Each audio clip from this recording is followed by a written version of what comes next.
Hi, and welcome to Ed Talks. My name is Oluwagbomi Adetunji Awoshoga.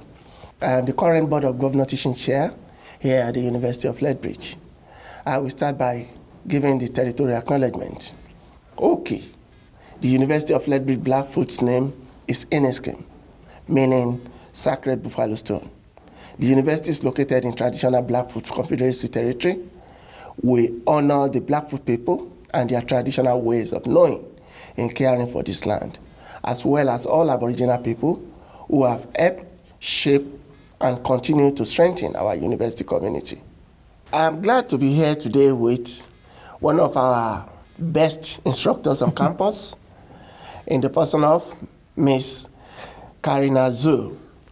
She is an instructor in the Faculty of Health Sciences in our public health program. You are welcome to Ed Talks. Thanks, Olu. And it's nice to see you here again. Thank you. So how are you doing? I'm doing well. Thanks for the invitation. And yeah, happy to talk about teaching. Thank you. Yeah, let's start. If you can briefly tell us a brief background of how you got into teaching and why you decided to come to UFL. Yeah, sure. So I started my career as a registered nurse from the University of Calgary, and I worked for a number of years in different areas. And it wasn't until after I finished my master's work that I was looking for something different than frontline work. I had worked in acute care, sexual health, harm reduction, mental health, and addictions. And I was ready for maybe something a little bit more behind the scene. So there was a sessional opportunity at the University of Calgary, and that's where I actually began teaching in their nursing program. And so I was there for about 4 years, and for 3 of those 4 years, I was at their sister campus in Doha, Qatar. Yeah. So that was a really good learning experience. Different learners in terms of demographics, and a different country, obviously. So it was a bit of a challenge kind of reconciling a very Western-based curriculum with a very predominantly Muslim country. It took a little bit of getting used to in terms of the learners in their language skills and in their grasp of the profession in nursing. And then I moved to UVal, honestly, because my partner lives here in Lethbridge. So when we met, we knew he's fairly well established here, and we had to talk about who was more mobile in terms of their career. And so I thought, I could be a nurse anywhere. I'll come to Lethbridge, we'll see what happens. So yeah, that's how I landed here at the UVal. When I first arrived, I was working for the primary care network here in Lethbridge, and then I took a term instructor position, and here I am since 2017. Yeah, congratulations on your new appointment. Thank you. As a permanent instructor now. Thank you. That's good. It's good to know that. So can you please share part of your philosophy of teaching with our listeners? You know what? I have to give credit to my mentor from the U of C, because I think she really helped me shape my philosophy of teaching. Dr. Janet Rankin from the Faculty of Nursing there. I think my overarching philosophy is unyieldingly believing that every student has the capacity to be engaged. I didn't always think that way. I think having had a nursing background, I don't know how much experience you have to nursing programs, but sometimes we're very structured and sort of narrow, sometimes in focus. In the program that I experienced anyway, when I transitioned into a teacher, I took that very structured, narrow perspective to teaching. And so the idea that every student has a capacity to be engaged was something I've learned over the years.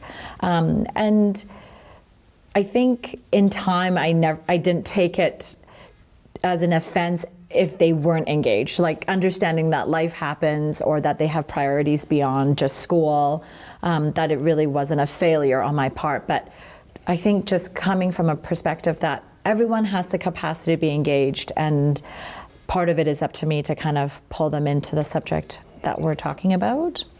That's very interesting, because I see both myself and the students as co-learners as well. Because I learn from them, they learn from me, we share knowledge. And a lot of understanding and building relationship is one of the core important characteristics of a good teacher, because we want to know our students and our students wants to know us. Yes. So we need to get closer to know the problems they are going through. Now, in your teaching, I know you are involved in a lot of undergraduate teaching. You teach a lot of courses. I do. So how have you been able to introduce some kind of active learning into that environment? Yeah, that's a good question. I think I'll draw upon your point previously about how, you know, you see yourself as co-learners with the students. I think when I first started teaching, I felt like I had to have all the answers, right? Like, I hold the ultimate answer. Let me tell you what the pursuit of life is. And I think over the years, I've really softened in that perspective. One, because it's really exhausting to always have the answer. Yes. And it's not realistic because you and I are human. We don't have all the answers. And so one way that I introduce active learning in the classroom is I really do invite their work or school or life experience into a topic that we're talking about. So as an example, this week, one of the courses I teach is in health promotion. The topic this week, we were talking about theories of behavior change. So we talk about individual theories that explain behavior change from only individualistic factors. And then we talk about behavior change using a socio-environmental perspective. So it's really dry, like theory about behavior change. And so how I engage them or how I introduce active learning is think of a behavior change you did recently, for better or for worse. Maybe you stopped going to yoga. Maybe you started smoking again. Maybe you got the flu shot.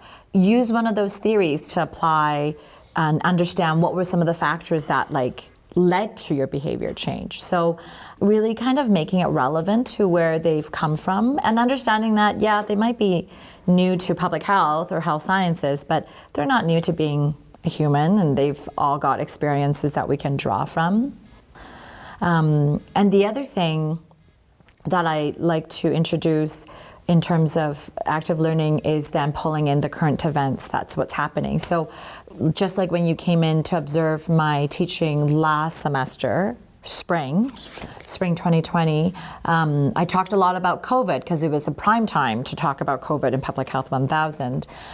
So I think it's just tying in the relevant pieces in our popular media or culture to kind of make it like, this isn't just some boring stuff we're talking about, has real life applications. Yeah. Thank you for bringing in my visit to your class. Thanks for doing that. It was an honor to see you teaching. How do you keep your students engaged? And let's say, what kind of expectations and goals do you set for yourself? Yeah, that's a good question. That's always a moving target, I feel, keeping them engaged. I think the key was always giving them like a brain break or a stretch break. So lecture was usually an hour and a half, and most of the time I try to give them a break in the middle, just because we know that we can't stay concentrated sitting at a desk for an hour and 15 minutes. I like to break up class between like me talking and then discussion and then some activity that they do in small groups. I'll walk around the classroom to help facilitate that, and then we'll come back as a big group to debrief it. So it breaks up so it's not just a one-way me talking for the whole time. I would say the other strategy that I've used is just being comfortable with silence. So I ask a question, and I just stop talking. And then, it helps to invite that participation, I think. That was a trick I learned from the teaching center. It's being comfortable and good use of silence, right? It's okay. I don't have to fill that silence with my talking. How else? We used to do a very fun activity in Public Health 1000 called the poverty simulation. Oh, okay. Yeah. So that was an exercise that my colleague Ali Walker had brought in previously to me joining the faculty. And the United Way of Lethbridge comes in to facilitate that exercise where the students get to experience what it is like to navigate life in poverty. It's not perfect, but it's basically meant to simulate the challenges that people live in poverty face and what are the impacts on health. So that was one of the key concepts that we talk about in Public Health 1000. And I mean, over the years, the students have had very positive feedback about that exercise. So I guess kind of pulling in the opportunities for experiential learning when we can. Yeah. I remember the poverty simulation. I think you volunteered for it. Yes, I volunteered for it twice.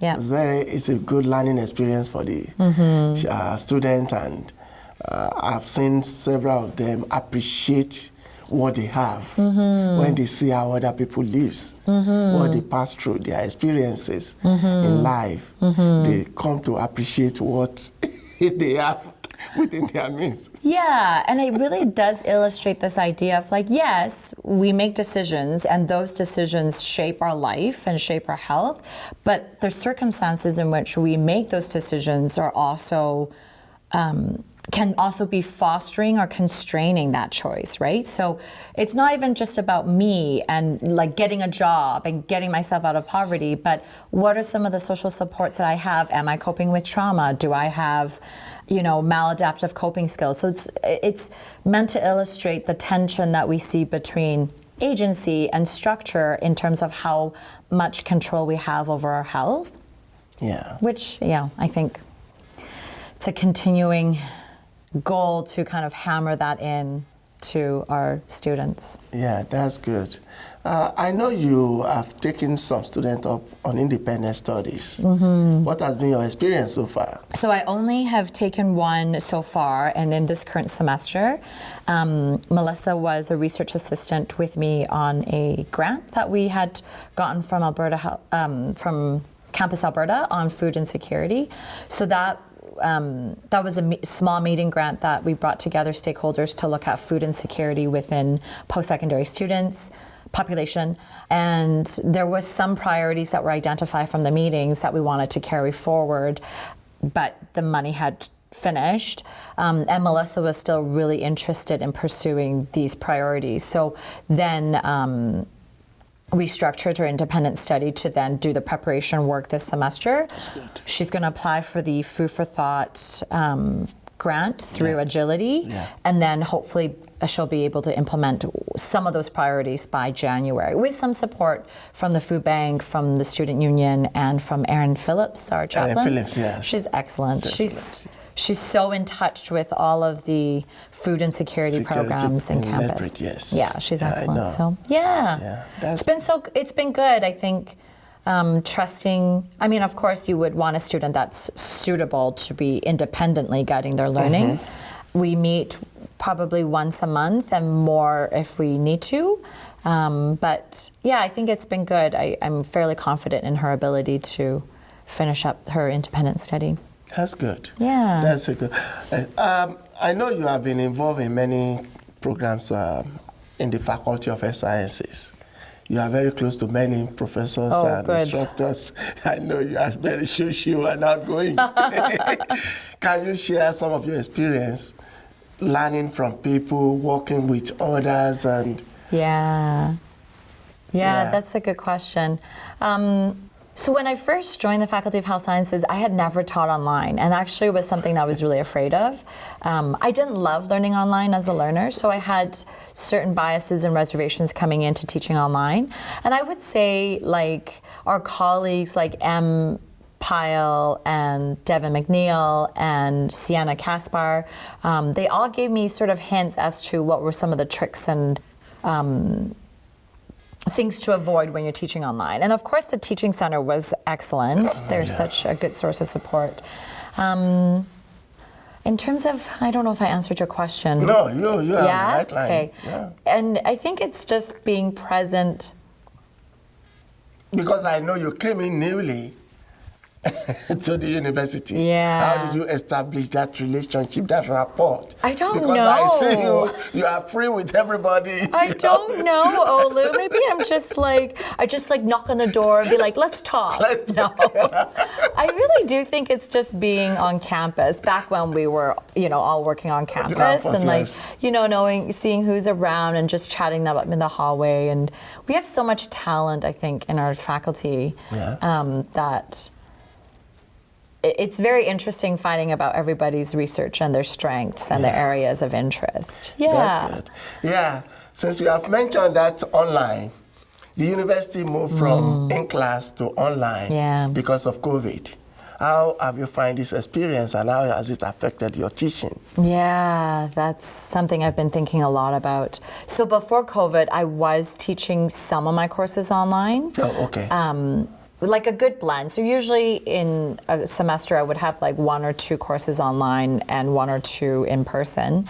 I have to say it's been challenging being all online. I think the opportunities to interact and get to know your students are definitely limited online, no matter what you do, right? You can open your office hours virtually, but it's not the same as dropping into an office, right?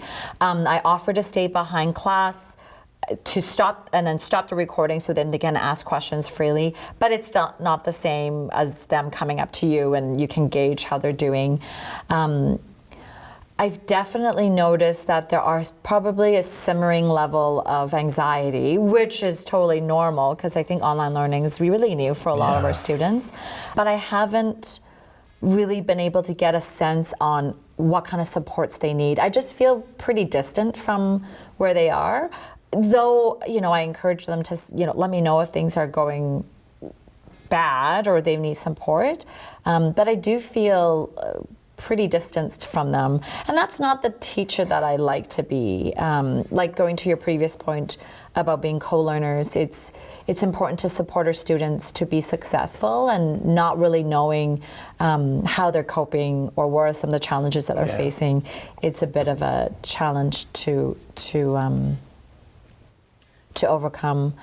Mind you, back when there were some mental health and anxiety issues that would come up through in-person classes, that was a lot of emotional labor that's largely invisible, right? Mm-hmm. And we know it's a fairly gender phenomenon that students tend to reach out to their female instructors versus their male instructors. So it would be great if we can start to recognize some of that invisible emotional labor that we provide in supporting our students. But maybe now is not the time. I don't know. Yeah. I don't know what the answer to that is. But yeah, I think it's a challenge to teaching online to keep up that sense of engagement, to build that sense of community, not even just with me, but with themselves or amongst themselves, and letting them know that, we're here for support in however way we can.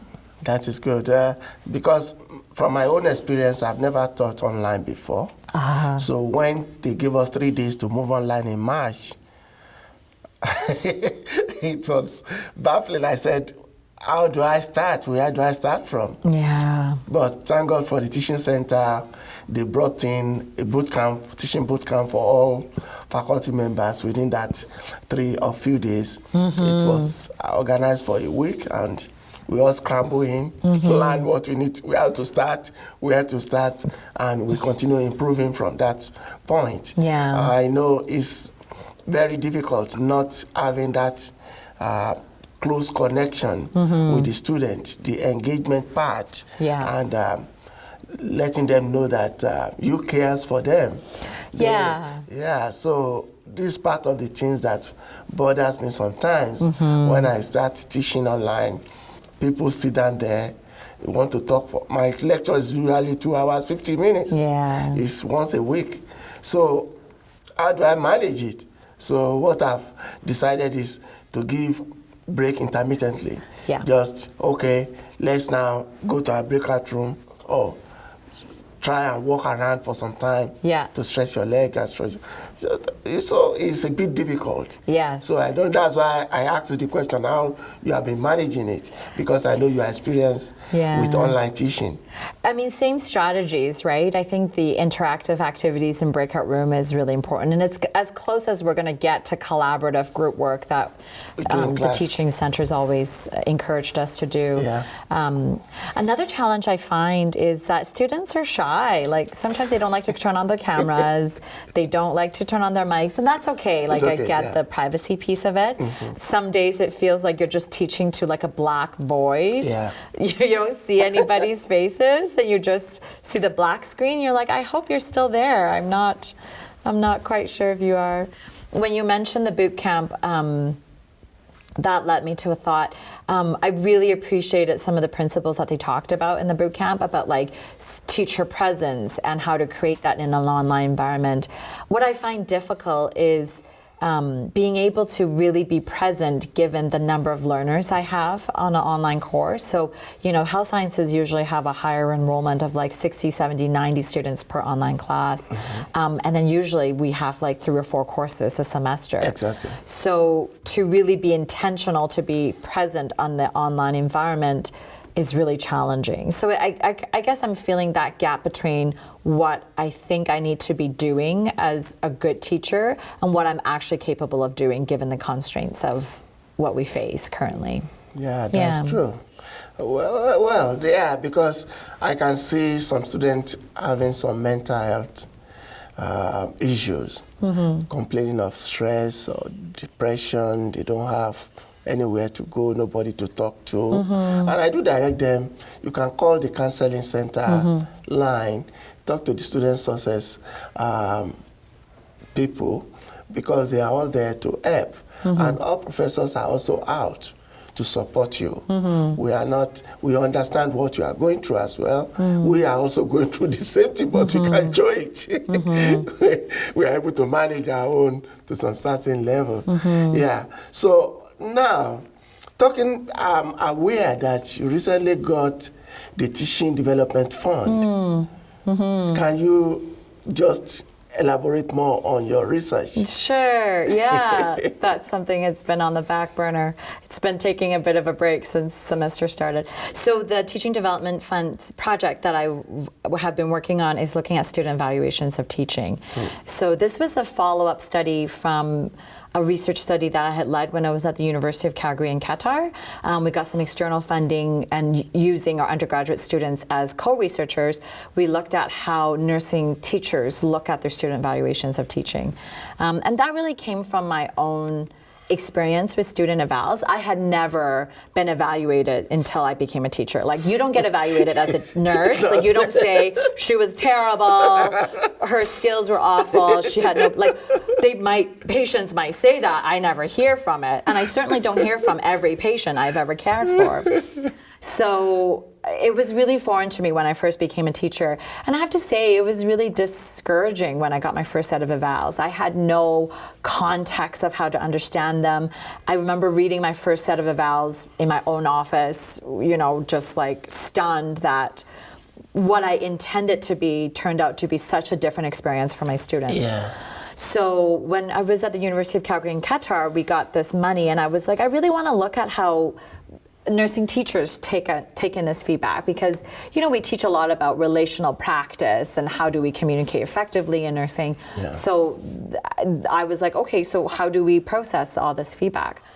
And the method that we used in looking in the study was hermeneutics, which is grounded in interpretive methodology and how we make meaning of the world around us. So the TDF project that I got built on that. That previous study to then pilot the hermeneutic circle as a way to support our teachers to read their student evaluations. Because there's a lot of evidence in the literature, nothing new, right, that student evaluations of teaching sets are ridden with biases, right? The quantitative scores conflate biases based on race, gender, sexual orientation, age, all into one quantitative score. Students tend to favor male professors of an older age versus a younger age.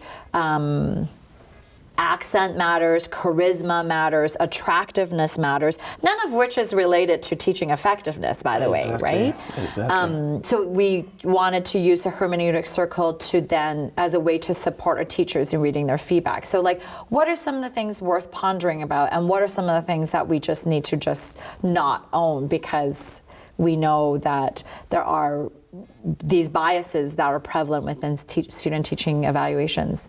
So we've just finished collecting, we finished collecting data in the summer, a little bit of hiatus on data analysis, but that's my goal before I go on mat leave, and hoping to share in a workshop with the Teaching Center in terms of what the next steps are. So far, the feedback from the participants have been really favorable in terms of like, we ought not to do this in isolation. Like, we should be doing these review circles with one another. Trusted, safe colleagues. I wouldn't bring it out to a faculty council and be like, hey, everybody read my teaching evals. But it would be in a circle of 2 or 3 colleagues who are trying to find the same insights into their teaching evals. So yeah, and my learning of the value of teaching evals have also evolved too. Like, I take the point that we can't over-rely on them because of the biases that we do see, but we also can't just throw it all out and be like, they're all, biased and racist and sexist and gendered. I guess maybe the balance I'm trying to find is, how do we preserve that student voice? Because they know something about how they've learned. How do we preserve that student voice and listen to it in a way that informs our teaching, at the same time not owning the sexist, gendered, and racist comments that might come through? I don't know if that makes sense. That has been some of the criticisms of SET. Yes. That students are not trained to evaluate effectiveness of teaching. Then how do we call it measuring teaching effectiveness?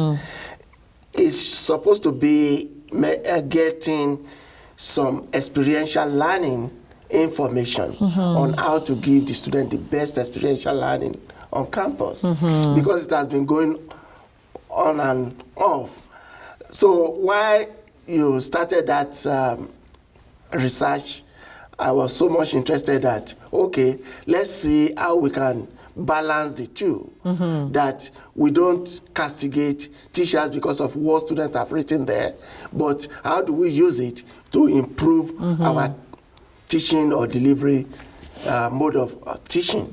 So how do we help students to get the best out of the system, but not punishing professors due to the bias, the problem you have raised? So that has been what I've been considering, and I don't have a solution.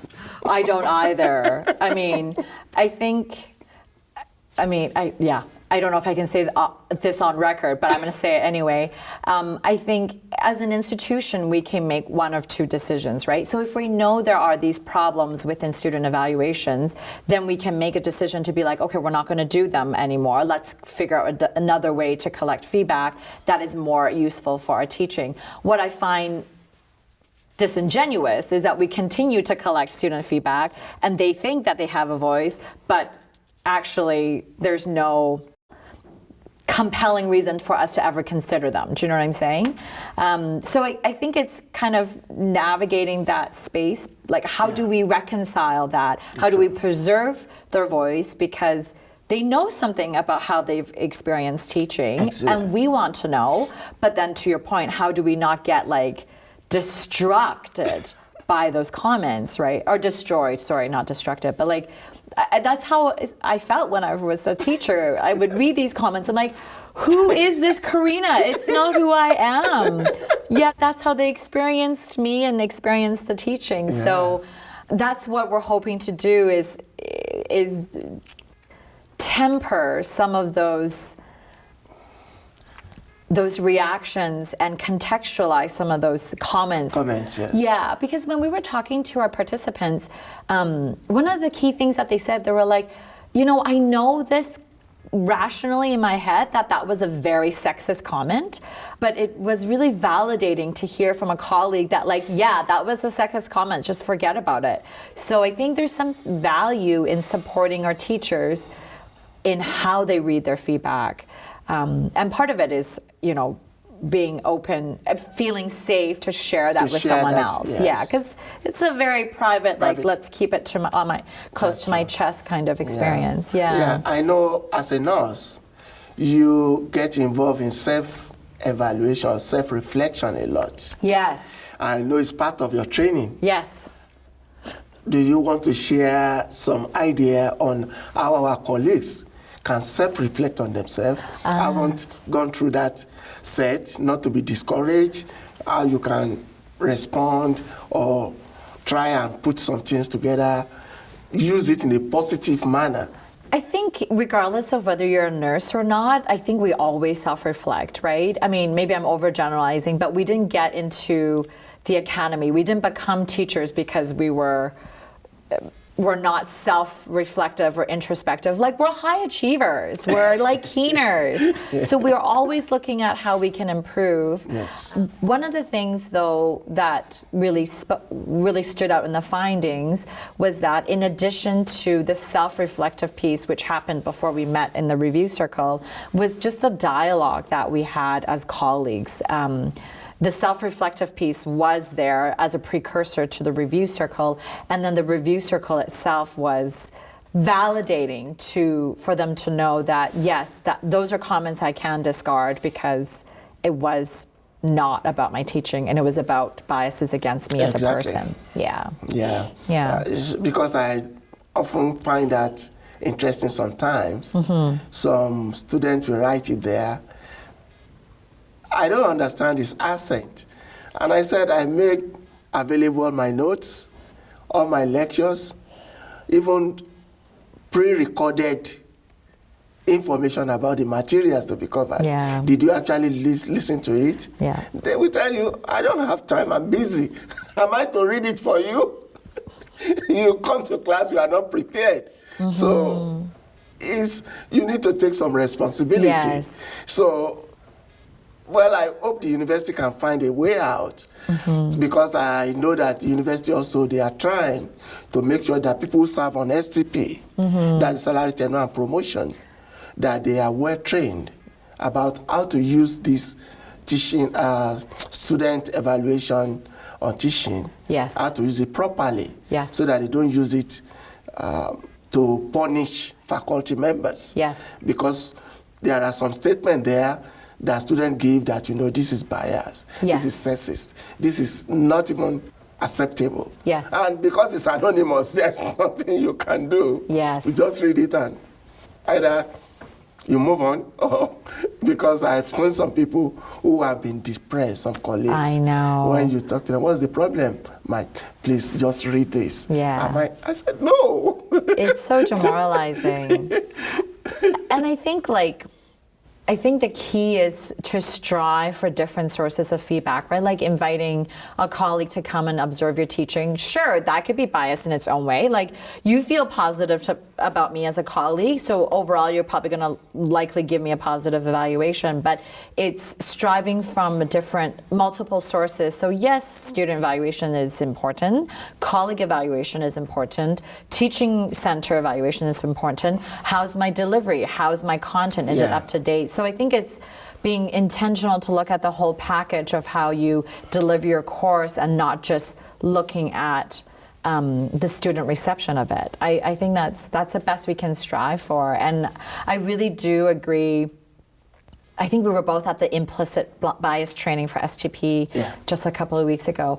I think it's really important for us to then, when we read this of our colleagues, to read it with a grain of salt, so to say, right? To understand this is not the be-all and end-all of how their teaching was. I just read my evals recently because I'm finishing up my PAR, because our dean had given us a bit of an extension on it. Yes. And there was this one comment that you're just like, oh, I know exactly what you're talking about. And it was about how, I didn't react very favorably when they wanted to talk about their assignments. There's always this pervasive sense that we should be perfect, Olu. Like, you should just be always patient and tempered and rational and logical in how you respond, regardless of whatever. And I think the key thing is we're human too. Like, we're working with a high level of anxiety and mental health. And so I think it's, again, as members of STP or people who are evaluating our colleagues' student evaluations, to keep that in mind, that they're also human, that Yes.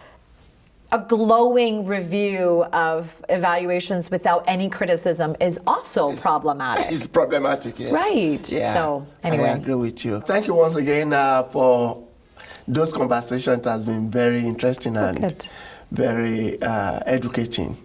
Now, can you tell me or inform our viewers about how your level of confidence has improved over the years teaching undergraduate students? Right. I would say a lot of failure.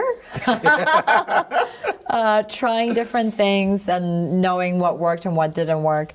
I've also had the privilege of teaching in a variety of settings. So I've taught in clinical settings when I was teaching at the U of C with nursing students, and a diverse number of clinical settings, like in the community, in long-term care, in acute care. So smaller groups where we get to interact a lot more with students in the clinical setting, then into labs, and then into big lecture halls. Like, you know, we were just saying that this was the room that I was in before COVID hit. And this is probably about, like, what, 90, 100-ish? I think around seats? 100. At UC, I was teaching like 150 as a regular, you know, norm. So going back to your comment about, you know, increasing my confidence is, I guess, just not being afraid to fail. And having students that are very forgiving when you do make mistakes. I have to say, I've had very, you know, as much as we talk about students who tend to give us, you know, bad reviews or sometimes don't take responsibility for their learning, I've also had experience of the students who are very proactive, very engaged, and very forgiving in providing feedback. So, yeah, so a diversity of teaching experiences, trying new things and failing miserably at it, and then learning how to change that. Like for one of my courses this semester, I've introduced a new assignment where the students have to annotate an article.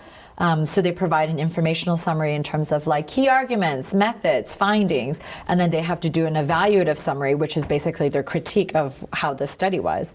And I've realized from the first round, we have three of these in the semester, from the first submission that, okay, even though it's a third-year course, they've never done this before. We need to go back and teach them how to do this. So, so just not being afraid to admit that I didn't know you didn't know.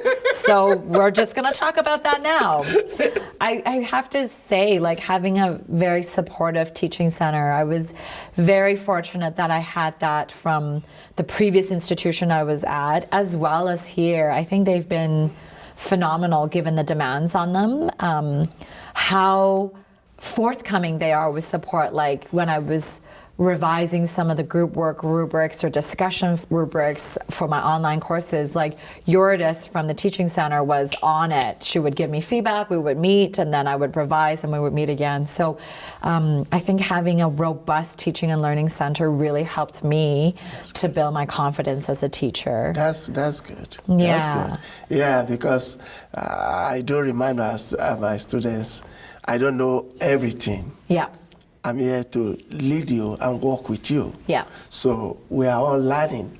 So don't think I will be able to answer all the questions. Anyone I'm not able to answer, I will go back to the office and we'll discuss about it in the following lectures. Yeah. So once we are transparent with the students, they appreciate it a lot. Yes. Yeah, I know you have been involved in practicum. Yeah. How has COVID impacted your supervision? Yeah, that's a good question. So I was supervising a cohort of 14 students in spring of 2020. Wow.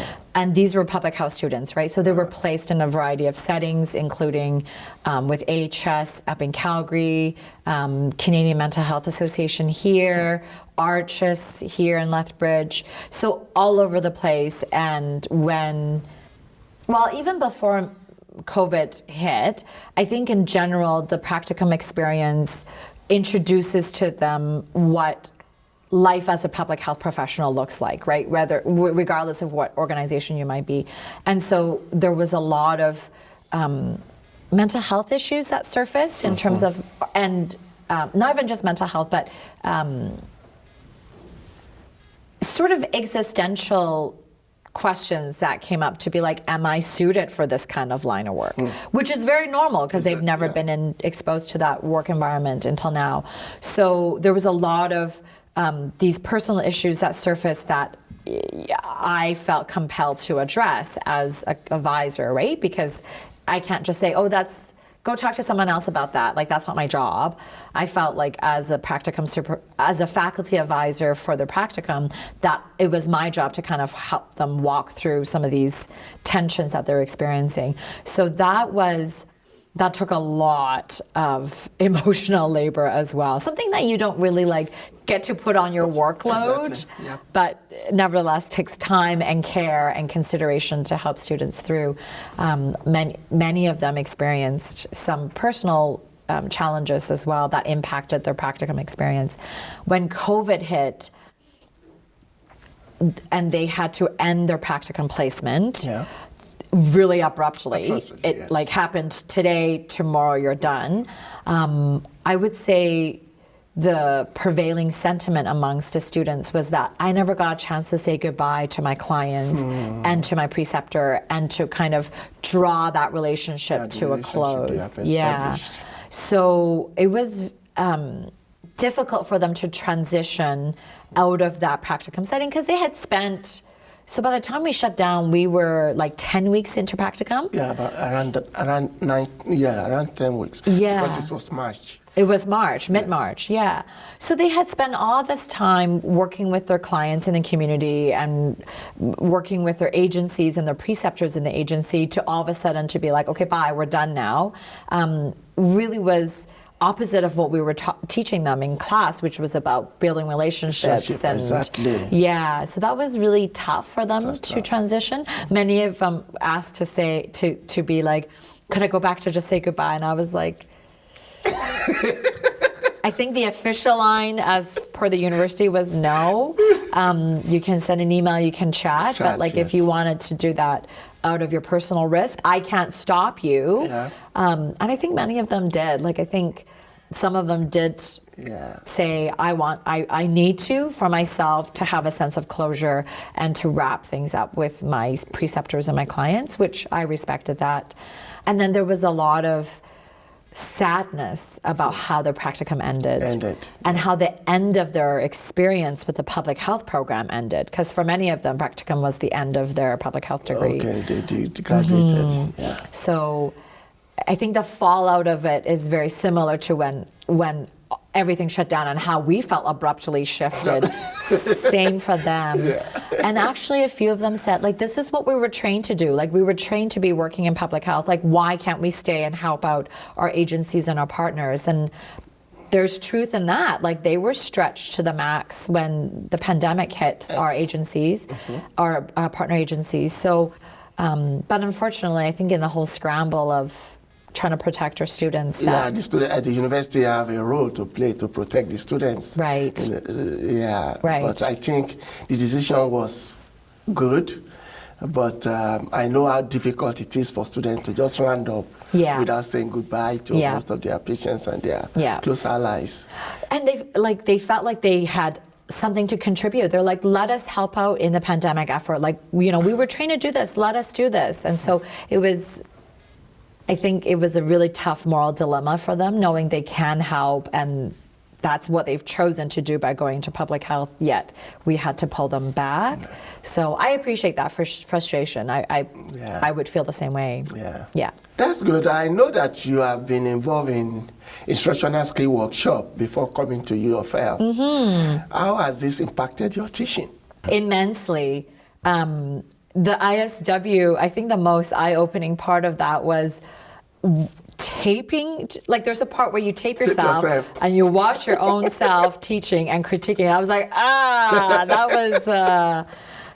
was a harsh mirror in terms of how how I wanted to teach and how I was actually teaching. So the ISW really taught me some key strategies I still use today. So for example, one of the things I remember learning was you have to be transparent with your students what they're going to learn in this time together. Exactly. And so I always forefront my classes with a class objective. So by the end of this class, I expect the student, phrased in the perspective of a student, yes. by the end of this class, students will be able to want like 2 or 3 learner outcomes. So then they know, because I might tell a story here, I might pull a stat here, we might go in different directions, but at the end of the day, these are the key learning outcomes I want you to have. And I found that really helpful to structure my class. And also the students found it helpful when they were studying, because one of the questions I always get is, are you going to do a midterm review? Like, are we going to review all the topics we have covered so far? And like, what's important? I was like, what's important is in your class objectives for every class. So exactly. Use them as your study guide to focus on the important things I really want you to take away. So yeah, that's something I still use today, which I find helpful, and from student feedback, they find helpful. I learned a lot from my instructional skill workshop when I took it myself in 2013. It was a great experience, although I've been teaching for almost over 20 years before that time, and taking this course, I was thinking I just go there and share my experience with. But learning new things. Yes. You meet other colleagues, giving you different ideas, flipping your classroom. Yes. I said, wow. So there is no end to learning. Yes. There's no end to learning. Yes. We just continue getting new ideas, what you can put into place, because I know all passionate teachers, they just want the best for their students. Yeah. And they continue improving, pushing, and making sure that the students are getting the best out of them. That's a good point. Like with the ISW, I found the interdisciplinary piece very refreshing. Like when I took it at the U of C, it was a small cohort because it was over spring and summer. So we had like maybe 4 or 5 of us. One was from chemistry, one was from history, I was from nursing, and I can't remember the other colleague. I think they were from social work. Like, I think it was day 2 where we were asked to present on a topic not related to our discipline, but like anything else.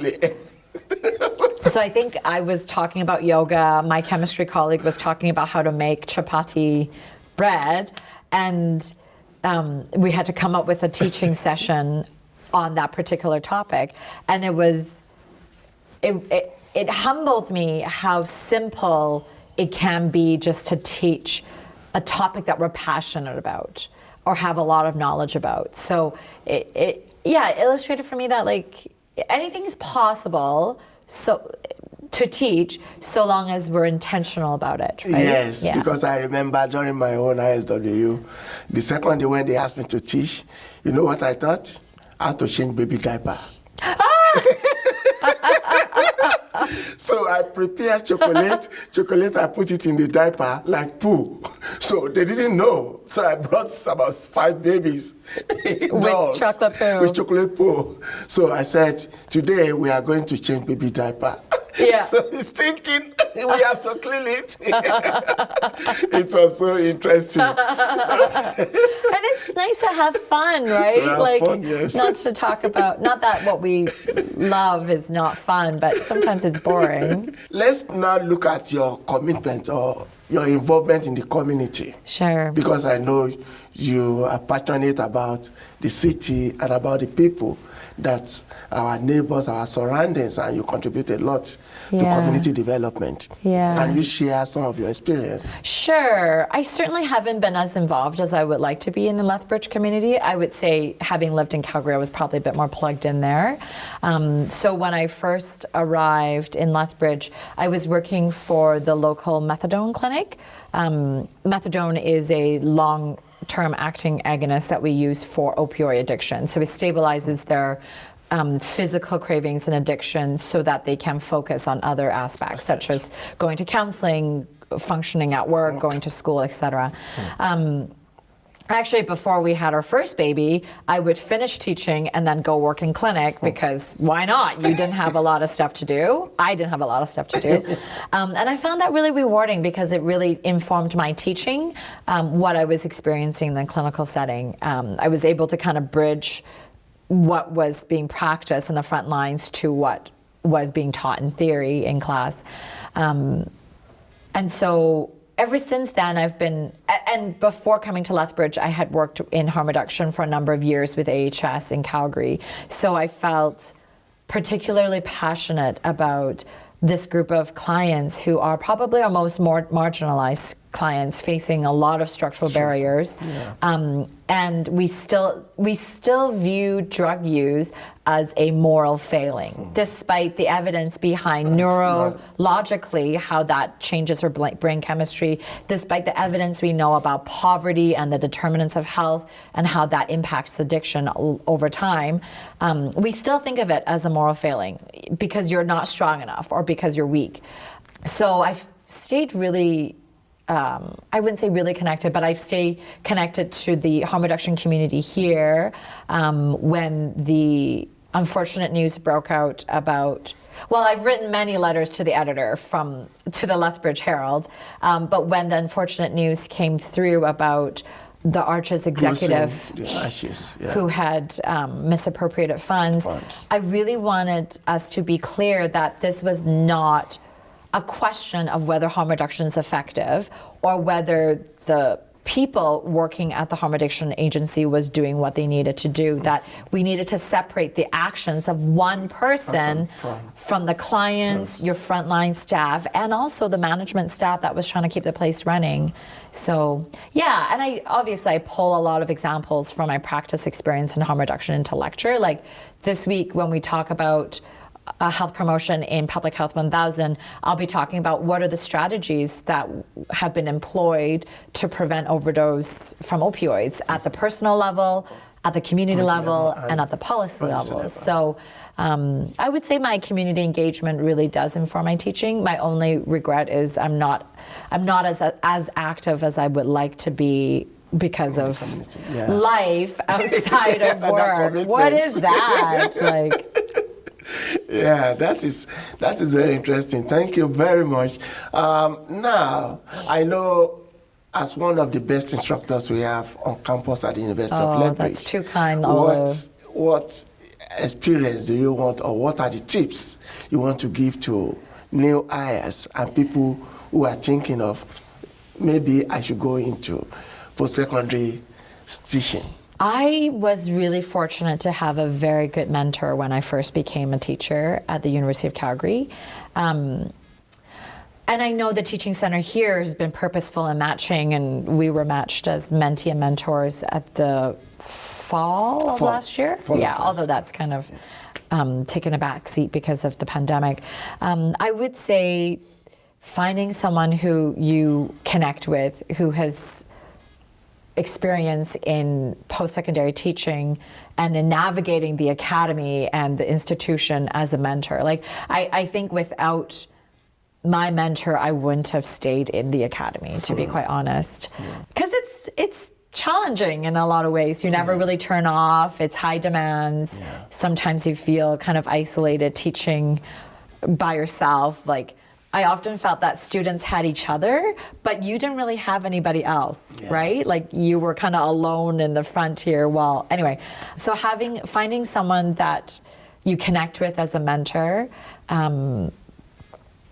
not being afraid to ask a lot of questions and making friends as you go, or foes, I don't know, there's foes out there. Being connected to the teaching center, I think, was huge. And the other thing that I've just learned last year was taking the opportunities to go observe other people's classrooms. So the teaching center did the Open Doors series. Yeah, and I went to go see Dr. Maureen Hawkins in English. And it was brilliant the way she had organized the small groups. The students came into class and knew where to go because that was all mapped out. They had their own study questions that they were supposed to have reviewed, and she's like, Group A, what was your answer for this question? Any other answers from other groups. Like just the way that she facilitated this large classroom, given the limitations of the setting, was brilliant. And so, I mean, I think my other tip is to take those opportunities and go watch other people teach. That's good. Yeah. Yeah, because I remember talking to, when I came to the University of Lethbridge 11 years ago, I was so fortunate to meet two good people, senior professor, Brad Higgins and Robert Williams. They said, "Olu, don't worry, we are going to work with you." So they kept me calm because I was stressed out coming to a new environment. The only black in the faculty. I don't know how they would You take still me are only black professor in the faculty. With my accent, I said, how can I cope with this pressure? But now meeting other people like Sheila McManus in history, she always called me Mama Doc. She said, I care a lot, I care too much, and which is good, because whenever I have problems, that's why you see me making so many friends. I don't fear to tell you my weakness because I need advice. I need, how do I overcome this problem? I'm facing this. What do I do? So that's all I always tell new hires. Please don't keep quiet. Speak out. Go to people. Talk to people. You will get the best of the advice. I don't leave teaching center. That's why they have made me their son. I'm already part of the teaching center. When I come, they know I'm coming to course to ask some questions, and they are always willing to support me, to ask me, to answer my questions. They're great. So it's a very good thing that we live a communal life at the University of Lethbridge, especially in our faculty, where we are very close. So do you have any other thing to share with our listeners before we round up? No, I just thank you for this opportunity to talk about teaching in a very intentional way. And I just want to stress that last point that you said about walking with, is that finding people that can walk with you, and then walking with our new teachers who come into the faculty together. I guess it's that sense of community and walking together. Because you're right. If it wasn't for your Rob Williams and Brad Higgins and my Janet Rankin, like, we wouldn't be here. We won't. That's good. And so I deeply appreciate that, and that's also emotional labor that is largely invisible, right? Like, I don't know if we can put mentoring as service on our par or as teaching, you know? So I think there has to be some recognition of all of this stuff that we do, all of this stuff that the senior teachers have done to help elevate us. Outside the teaching. I think that has to be explicated into our contributions to the university and the institution. That is good. Once again, thank you very much. Thanks, Olu. Carina, it's a pleasure talking with you and having this conversation.